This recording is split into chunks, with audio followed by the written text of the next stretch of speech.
Hello students, welcome to my class. Today I am going to teach you chapter 2 Nelson Mandela Long Walk to Freedom part 2.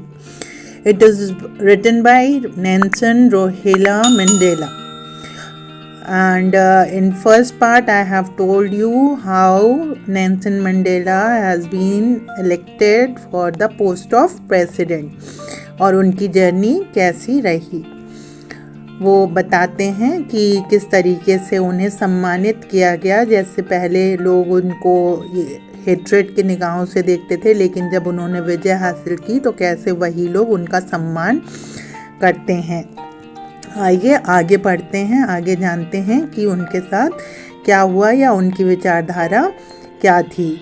In life every man has twin obligation to his family, to his parents, to his wife and children, and he has an obligation to his people, his community, his country.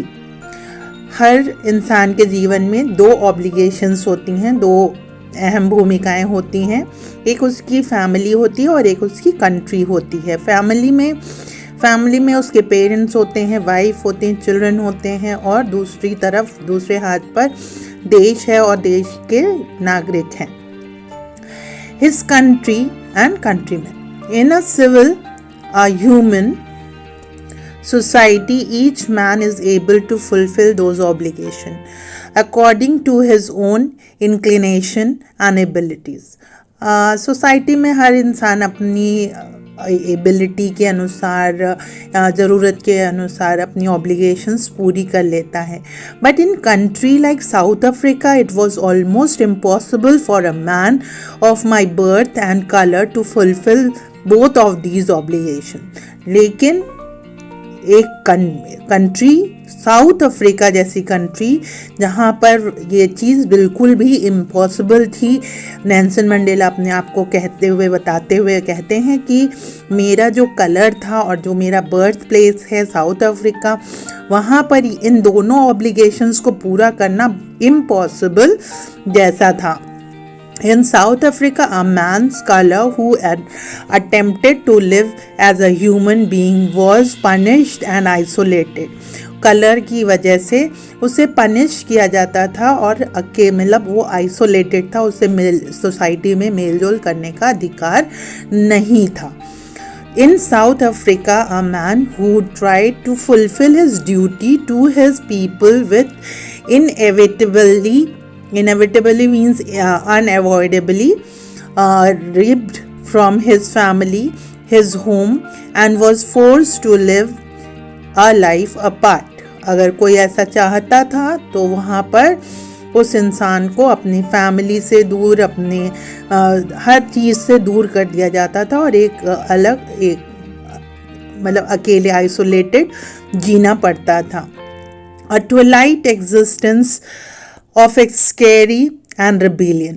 और उसको मतलब ये जो ज़िंदगी थी वो rebellion की, ये क्रांतिकारी जैसे हमारे क्या होते थे कि वैसे ही कि ये रिबेलियन है, इसने अगेंस्ट में बात की है, इसने रूल्स तोड़े हैं, तो उसकी ज़िंदगी जीनी पड़ती थी। I did not in the beginning choose to place my people above my family. Beginning में मैंने ऐसा नहीं रखा कि अपने लोगों को, कंट्री के पीपल को अपनी फैमिली से ऊपर रखा हो। But in attempting to serve my people I found that I was prevented from fulfilling my obligations as a son, a brother, a father and a husband. जब मैंने अपने देश के लोगों के लिए काम करना शुरू किया तो मुझे ये पता चला कि मैं जो एक ऑब्लिगेशन है मेरी, जो रिस्पॉन्सिबिलिटी है मेरी as a son, as a brother, as a father, as a husband, उसको मैं पूरी तरीके से नहीं कर पा रहा हूँ। एक आदमी एक ऑब्लिगेशन को ही सही ढंग से निभा सकता है। अब वो चाहे कि वो देशभक्त भी बन जाए और एक अच्छा फादर भी बन जाए, एक अच्छा सन भी बन जाए, तो it is not possible, he realised. I was not born with hunger to be free. Nelson Mandela कहते हैं कि मैं पैदा हुआ था तो मेरे अंदर फ्रीडम की भूख नहीं थी, मुझे नहीं पता था कि फ्रीडम क्या होती है। किसी भी बच्चे को नहीं पता होता क्योंकि बचपने में कोई रेस्ट्रिक्शंस नहीं होती हैं। आई वॉज बॉर्न फ्री, मैं पैदा फ्री हुआ था। फ्री इन एवरी वे, हर तरीके से मुझे लगता था मैं फ्री हूँ। दैट आई कुड नो, जो उतना मुझे पता था। Free to run in the fields near my mother's hut, अपनी माँ के झोपड़ी के सामने मैं जो खेत था उसमें दौड़ सकता था। Free to swim in the clear stream that run through my village, और जो नदी बहती थी उसके साफ पानी में मैं तैर सकता था। Free to roasted mealies under the stars and ride the broad backs of slow moving bulls. कहते हैं मैं खुले आसमान के नीचे बैठकर रोस्टेड मिलीज खाता था, खाना खाता था, और बुल्स के ऊपर राइड करता था। धीरे धीरे जो बुल्स चलते थे उनके ऊपर राइड करता था। मतलब अपने बचपने का मैंने पूरा आनंद उठाया है, और उस समय मुझे ये नहीं पता था कि मैं गुलाम हूँ और मैं फ्री नहीं हूँ।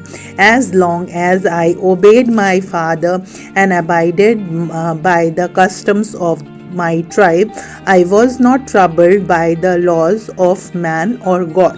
कहते हैं जब तक मैंने अपने पिता के उसूलों को, पिता के आदेशों का पालन किया, अपने ट्राइब के कस्टम्स को फॉलो किया, तब तक मुझे कोई भी प्रॉब्लम नहीं हुई।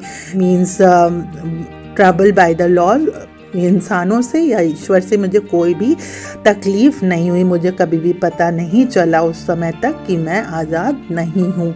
It was when I began to learn that my boyhood freedom was an illusion. तब मतलब मुझे तब पता चला, मैं जब पढ़ने गया स्कूल में, आई बिगैन टू लर्न, मुझे ज्ञान हुआ तब कि मेरे जो बचपन की फ्रीडम थी वो एक मेरा भ्रम था। When I discover as a young man, जब मैं थोड़ा बड़ा हुआ, that my freedom had already been taken from me, और तब मुझे ज्ञात हुआ कि मेरी तो फ्रीडम पहले से ही मेरे पास नहीं थी, जो थी वो एक भ्रम था। That I began to hunger for freedom, और दैट आई बिगैन, उसके बाद मुझे मेरे अंदर आज़ादी की भूख जागी। जब मुझे पता चल गया कि मेरी जो मुझे जो लगता था कि मेरी फ्रीडम है वो एक भ्रम है, तब मेरे अंदर स्वतंत्रता की आग जगी, भूख जगी। At first as a student I wanted freedom only for myself, the transitory freedom of being able to stay out at night, read what I please and go where I choose। अब normal सी बात वो कह रहे हैं कि जब मैं student था तो मुझे ट्रांजिटरी का मतलब होता है वो फ्रीडम जो परमानेंट नहीं है। तो उन्होंने कहा कि जब मैं स्टूडेंट था तो मुझे वो फ्रीडम चाहिए थी, मैं अपने लिए फ्रीडम चाहता था कि मैं एज अ स्टूडेंट जो है फ्री रहूँ, मैं रात में कहीं आ जा सकूं, पढ़ सकूं, अपने हिसाब से कपड़े पहन सकूं। Later as a young man in Johannesburg I yearned for the basic and honourable freedoms of achieving my potential, of earning my keep, of marrying and having a family, the freedom not to be obstructed in a lawful life। Nelson Mandela कहते हैं कि बाद में student life के बाद जब मैं young man बना तो फिर वो ट्रांजिटरी फ्रीडम से मैं ऐसी फ्रीडम पे आया। मैं तब समझ पाया कि वो तो परमानेंट फ्रीडम के बारे में मैं नहीं सोच रहा था, वो एक ऐसी ही, वो भी एक इल्यूजन टाइप का ही फ्रीडम था। लेकिन जब मैं यंग मैन बना, मैं एक युवक बना, तब मैंने रियलाइज़ किया कि मुझे अपने ऑनर के लिए, अपने सेल्फ रिस्पेक्ट के लिए फ्रीडम चाहिए।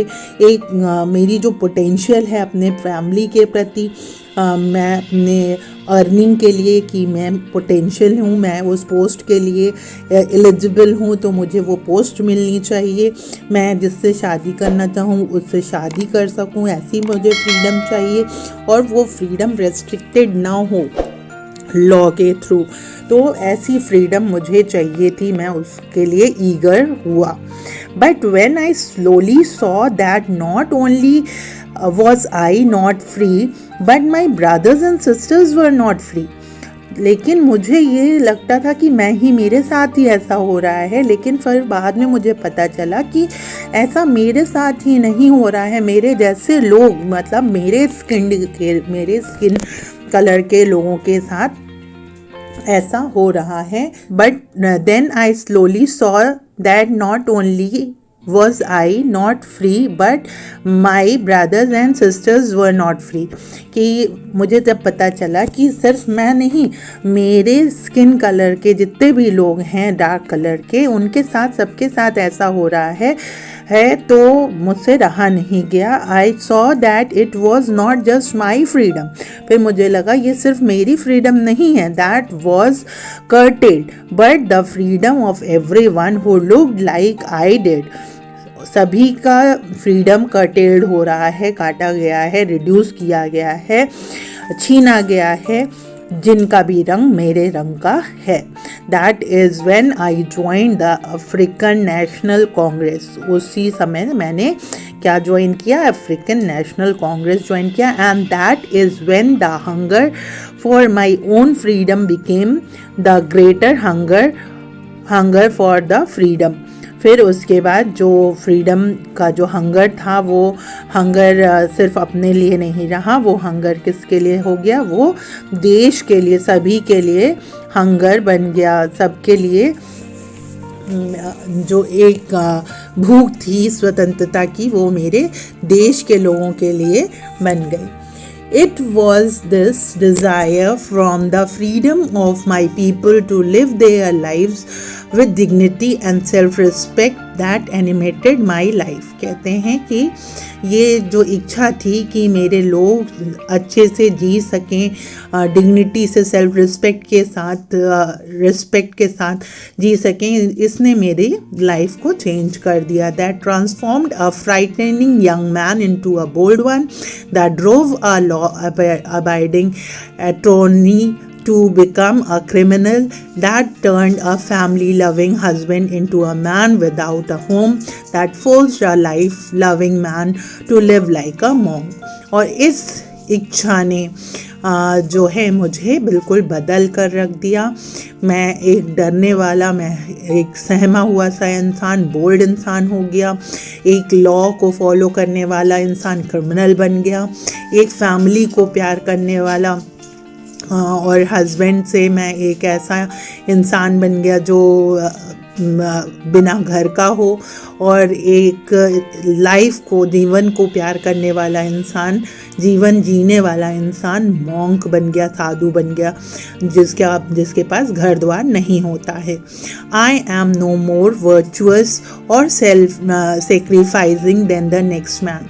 मंडेला कहते हैं कि मैं बहुत मतलब ऐसा इंसान नहीं हूँ, कि बहुत इम्पोर्टेंट इंसान नहीं हूँ, या मेरे अंदर बहुत कोई ख़ास बात नहीं है, या मैं बहुत ज़्यादा सेक्रीफाइसिंग नहीं हूँ औरों की तरह और इंसानों की तरह। But I found that I could not even enjoy the poor and limited freedom I was allowed when I knew my people were not free। कहते हैं लेकिन मैं औरों से अलग नहीं हूँ, मैं औरों से अलग नहीं हूँ, लेकिन जब मुझे पता चला कि लोग इन्जॉय नहीं कर पा रहे हैं अपनी फ्रीडम, तो मैं अभी अपनी फ्रीडम को इन्जॉय नहीं कर सकता था। फ्रीडम इज़ इनविजिबल, फ्रीडम को देखा नहीं जा सकता। क्या है freedom? The chains on every one of my people were the chains on all of them। कहते हैं एक ऐसी चेन, मतलब अगर मैं उसमें हूँ, एक है, anyone, अगर कोई बंधन में बंधा हुआ है तो सारे ही उसमें हैं। the chains on all of my people were the chains on me। और अगर एक भी बंदा मेरे कलर का हैरेस हो रहा है, उसका कर्टेल किया जा रहा है फ्रीडम, तो इसका मतलब मेरा भी फ्रीडम कर्टेल हो रहा है। I knew that oppressors must be liberated just as surely as oppressed. Nelson Mandela कहते हैं कि ऑपरेसर कौन है? जो फ्रीडम को कर्टेल कर रहे हैं, और उनको भी मुक्ति, वो भी लिबरेटेड होने चाहिए, उनको भी मुक्ति मिलनी चाहिए। किस चीज़ से वो अभी बताएंगे हम आपको। दोनों ही बराबर हैं, उनका कहना है कि दोनों ही लिबरेटेड मीन्स दोनों ही लिबरल हैं, बराबर हैं, ऑपरेसर और ऑपरेस्ड। कैसे? A man who takes away another man's freedom is a prisoner of hatred. देखिए, जिसकी आज़ादी कर्टेल की गई है वो तो अपनी आज़ादी से दूर है, इसलिए वो दुखी है। लेकिन जो आज़ादी को दबाए हुए कर्टेल कर रहा है वो नफ़रत से दबा हुआ है, तो वो भी फ्री नहीं है, वो नफ़रत के तहत दबा हुआ है और वो अपनी आज़ादी के तहत दबा हुआ है। He is locked behind the bar of prejudice and narrow mindness. तो वो prejudice, strong dislike without any good reason, वो इसके तहत दबा हुआ, और नैरो माइंडनेस के तहत दबा हुआ है, वो भी आज़ाद नहीं है। I am not truly free if I am taking away one's else freedom. मैं कभी भी आज़ाद नहीं हो सकता अगर मैं किसी की क्या कर रहा हूँ, आज़ादी छीन रहा हूँ। तो मैं प्रेजुडिस और नैरो माइंडनेस के तहत क्या हूँ, गुलाम हूँ, और दूसरे को मैं गुलाम किया हूँ। Just as surely as I am not free when my freedom is taken away from me. जैसे मैं आज़ाद नहीं हूँ क्योंकि मेरी स्वतंत्रता छीनी गई है, वैसे ही ऑपरेसर आज़ाद नहीं है क्योंकि वो नफ़रत और ग्लानि के तहत कैद है। The oppressed and the oppressor alike are robbed of their humanity. देखिए, ऑपरेस्ड जो हैं, जो दबे हुए हैं, जिनकी फ्रीडम छीनी गई है, वो तो ह्यूमैनिटी, वो क्या कर सकते हैं, वो तो ऑपरेस्ड हैं, उनकी ह्यूमैनिटी तो दबी हुई है, छीनी गई है। और ऑपरेसर जिसने छीना हुआ है वो तो इंसान है ही नहीं, अगर इंसान होता तो वो ऐसा काम नहीं करता। तो दोनों ही एक नाव पे सवार हैं और दोनों ही जो हैं एक ग्लानि से दबा हुआ है और एक फ्रीडम ना पाने की वजह से दबा हुआ है। तो नेल्सन मंडेला के ये विचार हैं और बहुत ही अच्छे विचार हैं। इस चैप्टर से बहुत अच्छी शिक्षा मिलती है कि हम अपने देश के लिए कुछ करें और अपने लिए सिर्फ सोचते रहने से महान नहीं बनते। People who always thinks for other makes history। So Nelson Mandela की लाइफ एक मोटिवेशन है। Hope you have understood. If you have any problem you can write in the comment box. I am always there to solve your problem. I will be back. Keep on reading, keep on enhancing your knowledge. See you in the next video. Till then, bye bye.